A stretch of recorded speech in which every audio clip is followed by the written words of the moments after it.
Good afternoon, pipers, preppers, and poppers. I'm smoking my Missouri Meerschaum Legend with some Peterson University flake, and today, I, Gribbs, will explain to you why every weapon in my house is chambered in .22 long rifle. So I got some heat.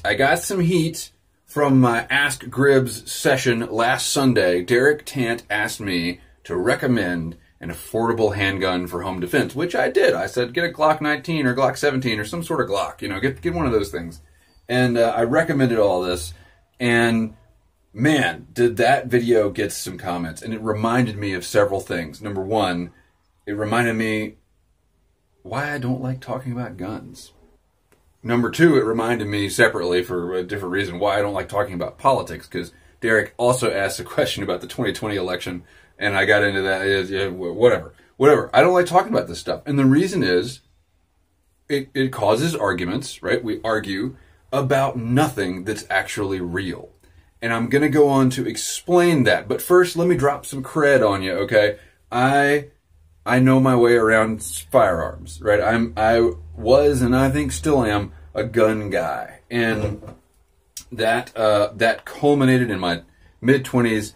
I have had basically every kind of home defense weapon you can imagine. I've had shotguns, I've had rifles, I've had pistols, both semi-auto and revolver.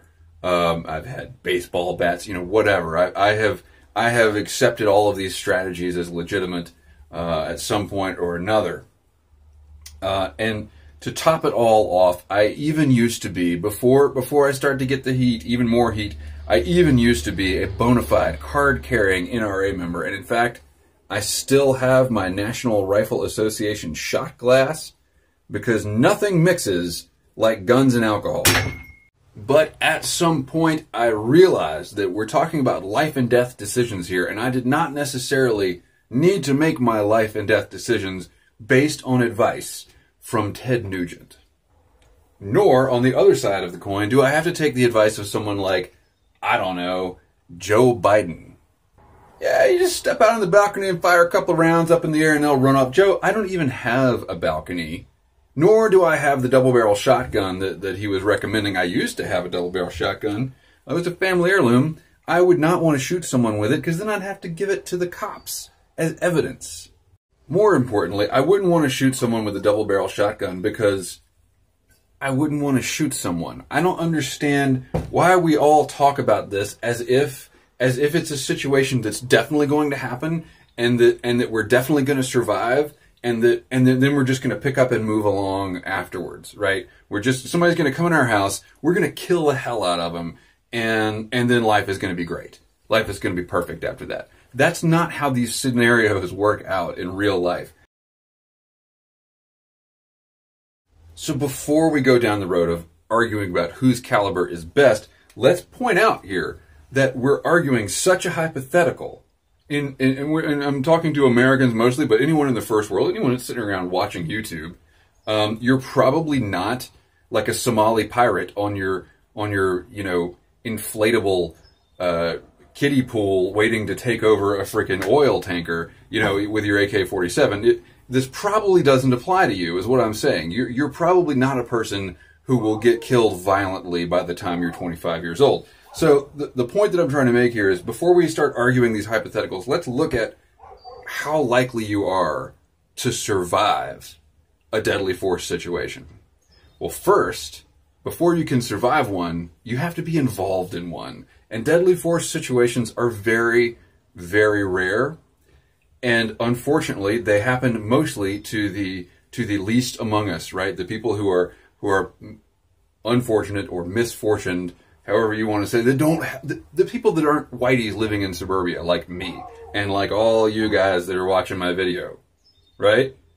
Right? Okay, right. So, I'm not saying that it can't happen.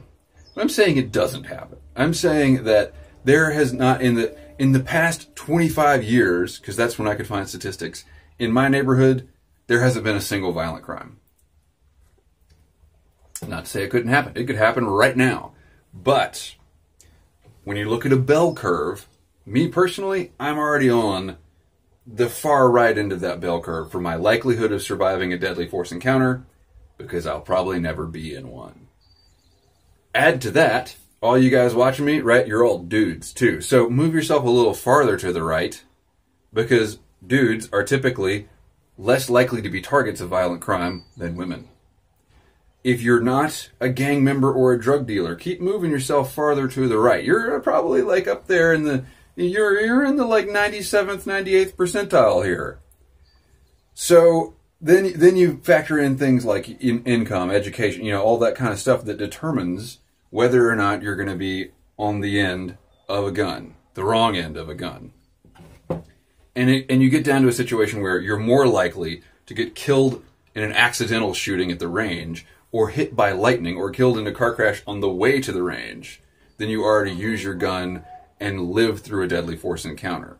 Because once you get into it, then there's a whole bajillion factors that go into whether you get out of it, right? And last, I don't know about, yeah, close to last, is the caliber of your weapon. Very briefly, most deadly force encounters that involve firearms are over within under 5 shots. Most are done in one or two. Having said that, go play some paintball. Go play some paintball. See how you fare, and you will discover that oftentimes the outcome of a gunfight is determined by who shoots first. It doesn't matter if you're carrying a .50 Desert Eagle if the other guy shoots you in the face with his .22 before you can draw your weapon. And I know we all like to think that we are total badasses, right? I, of course, am a total badass. But when I go play paintball, it's about a 50-50 chance somebody's going to shoot me before I even know they're there, right? So translate that to your home invasion scenario. Yeah, I guess you got defender's advantage, but defender's advantage doesn't count if you're dead to the world asleep when someone starts breaking into your home. Defender's advantage doesn't count if you're a decent person and have, like, moral scruples about killing someone, and the person breaking into your home doesn't. You're an incredible. So let's just say 50-50 odds you're gonna fire the first shot. I actually would say it's much worse than that, but 50-50 odds that you're going to be the one to get your weapon on target first. Now we can start talking about caliber.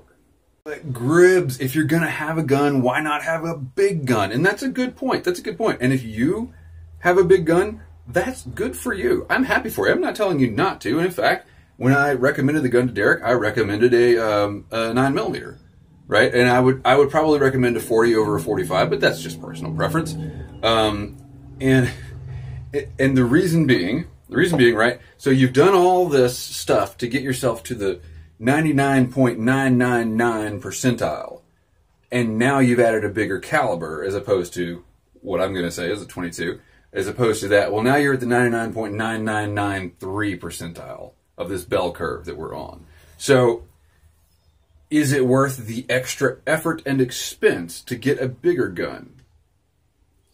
I don't know. Let's get into it. Typing Piper made an interesting VR to my video, and he said that he made fun of my .22, and he said, what, are you going to be invaded by squirrels? You never know, but I don't think so. I don't prep to be invaded by squirrels. He said he's lived in the ghetto, and therefore he needs a 45. And I don't think there's anything wrong with a 45. He chose, though, a gun that costs $160 brand new. So, and was saying, this is an affordable gun, not the Glock that I was referencing. He was referencing a Hi-Point gun, and I've had friends with Hi-Points. I've never personally owned one. I have seen them be good guns, and I have seen them fail miserably. I have seen them not be able to make it through a full mag. If you want to trust your life to that, that's your business. I would point out that for the same $160, you can go to a pawn shop and get a 12-gauge shotgun any day of the week, which is going to have better terminal ballistics. It won't be as handy indoors, but you know it's going to work, and you know that if you hit someone with it, they're probably not going to get back up. So affordability, there you go. But my point is, guns aren't expensive. Ammo and training is expensive. Ammo and training, just ammo alone, is going to, for the first year that you own that gun, if you train with it, you're going to spend 3-4 times more on ammo than you did on the gun itself. Add to that a good safe. Add to that a good holster if you're going to carry the gun. Add to that if you want to pay for training, or if you want to set up your own, if you've got a place you can shoot by yourself and whatever, the effort that you're going to spend on this is not insignificant. In fact, it's very significant. If you want to be good at shooting a gun, you got to be on it. You got to be working on it all the time. So that brings us to why I shoot 22s. While there may be guns in other calibers, shotguns, rifles, whatever, that you can buy for a similar price point, the cost of each round down range, each round you fire in training, which is what really matters, is so far less with a 22 that it blows everything else off the table. 22 has all kinds of advantages. Cheap, available, reliable if you buy quality rounds. Now, if you're shooting, Remington Golden bullets, no, it's not going to be reliable. The most unreliable thing about a 22 is the primer on the rimfire case. Primer on the rimfire case. And you got to buy high quality rounds to make sure that primer is well installed. But I don't see people advocating home defense with a poor quality 45 round either. In ballistics tests, 22 out of a rifle length barrel, like a 10-22, something like that, has a similar terminal ballistic, ballistic, whatever you call it. It's similar to a 9mm out of a handgun in terms of the energy distributed to the target. It's unlikely to over-penetrate, right? It has about 12 to 16 inches of penetration in ballistic gelatin, which, I don't know about you, like, I'm a pretty big guy, right? But I think 12 to 16 inches would still do it. I think I would still be dead as hell if you shot me center mass a few times with a 22. Would I be a little bit deader if you shot me with a 45? Probably. But, back to my point, the ammo is so affordable that I can be so much more confident that my rounds are going to hit my target. And I can be so much more confident they're not going to go through my walls and kill my neighbors. But the real reason that I shoot 22 is that I don't just use my guns for imaginary home defense scenarios. I use my guns for fun. I use my guns for hunting. And 22 is great for that. You can't have more fun than you can in a nice, breezy, sunny field on a fine spring day with some tin cans on a fence post and your 22 rifle.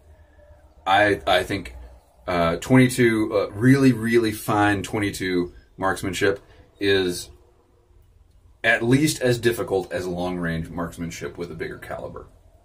And I find it to be a great challenge and something that I'm really proud that I can do. What it lacks in power, it makes up for often in capacity. You can get, you can go buy your AR-15 and a bunch of 30-round mags for $1,500, or you can get a Ruger 10-22 and some 25-round mags for, $300-400. And lest we forget, though the holes of the 223 might be deeper, they'll only be 0.003 inches wider. Now, I mentioned that I wanted a shotgun for home defense, that I thought about getting one, and if things went to hell around me and my neighbors started being home invaded all the time, I'm sure that I would take $200 and go down to a Dick's Sporting Goods and come home with a Mossberg. I'm sure I would do that. However, until that point, I have one gun in my house, one ammo in my house, so anytime I see that ammo on sale, I can feel comfortable buying a shit ton of it, because I know it's going to get used up. We have five firearms chambered in 22, one of which is a family heirloom, and one of which is our home defense piece, which is, like, as I said, a snub-nosed 22 revolver, which is not a good home defense piece. I'm not arguing that is an ideal home defense piece at all, but I think a 10-22 would be a good one. And the minute my kid is old enough to understand that, you don't touch guns, or I'll put it like this: the minute I'm able to afford a larger safe, I will be using my 10-22 for home defense. Sorry, I got off track. The reason I don't use a shotgun is because my wife weighs 95 pounds and she's 5'4". My kid is 3 years old. In 7 years, he'll be able to shoot the hell out of a 10-22. you won't be able to shoot the hell out of a 12 gauge. And you know, I enjoy shooting a 12 gauge, but I would not hand it to my wife and say, no, it doesn't really kick. That's bullshit. No, they really kick. They really kick it, especially with effective defense loads. They really kick. If you're shooting slugs, if you're shooting, you know, a serious buckshot out of a 12 gauge, it kicks. My wife and I, we're poor. We're paupers, right? We have a toddler. We're both really busy people. We don't have time to go to the range and train with weapons that are unpleasant. My wife is not going, I'm not going to do that. I'm not going to do, I had a 12 gauge, I got rid of it, right? I had a 20 gauge, I got rid of it. It just wasn't as much fun to shoot. Now the 20 gauge didn't really kick a lot. I just didn't like the gun that much. But the point being, I can take $10, go to my buddy's field and shoot all day with a 22. You can't do that with a 12 gauge. Something will fail first. You either run out of money, or your buddy's neighbors will get mad at the noise, or your shoulder will start to hurt too much. Oh, but my grandma shoots clays all day with the 12 gauge. Yeah, okay, you're shooting clays with birdshot, and you go boom, boom, and then you wait 10 minutes for your turn to shoot next. For actual defensive training, look at something like an IDPA match where you show up with 50 rounds. You're gonna put 50 defensive rounds through a 12 gauge, and you know, every week to train up? No, you're not gonna do that. Well, you might do that. I'm not gonna do that. My wife is not gonna do that. So we have weapons that we can train with that don't impact our lifestyle. That, you know, when we've got an extra few bucks, we can go train with them. I mean, I haven't been to the range this year. She hasn't been to the range this year. But I'm definitely not going to go drop a lot of money on rifle, shotgun, 44 mag ammo, something like that, when I can just shoot a 22. And so I shoot what I'm comfortable with. It's a personal decision. And if you feel like you're already at the 99.999 whatever, and you want that extra 0.0002% of statistical favor, then by all means get a 45. By all means get something bigger. For me, I'd rather spend that extra time and money on other prepping stuff, or I don't know, like fishing, or even if I was really going to be my best self, helping other people. That's what this should be about. And the number one failing of preppers is that we get so excited about our guns and our knives and all of our gear that we stop to think, hey, if hard times are coming, I should be ready to help other people rather than shoot them. It's far more likely that a friend will need a place to stay, or a friend will need some money, or my mom's water heater will break, or something like that. And after an economic collapse, nothing will be able to be done about it if I'm not there to help. That's far more likely than me being invaded by, 5 zombies with shotguns and Tech 9s to come get my computer. I don't know what they would be invading me for. Maybe they're just evil. But the long story short is, if evil people want to kill you, you're dead. Defensive weapons are a hedge against anxiety, right? You have the weapon because it makes you feel less anxiety about actually getting in a deadly force encounter. My point is, yeah, have a weapon, sure. But try to walk without fear, because that's the real danger here. Keep the ends out for the ties that bind.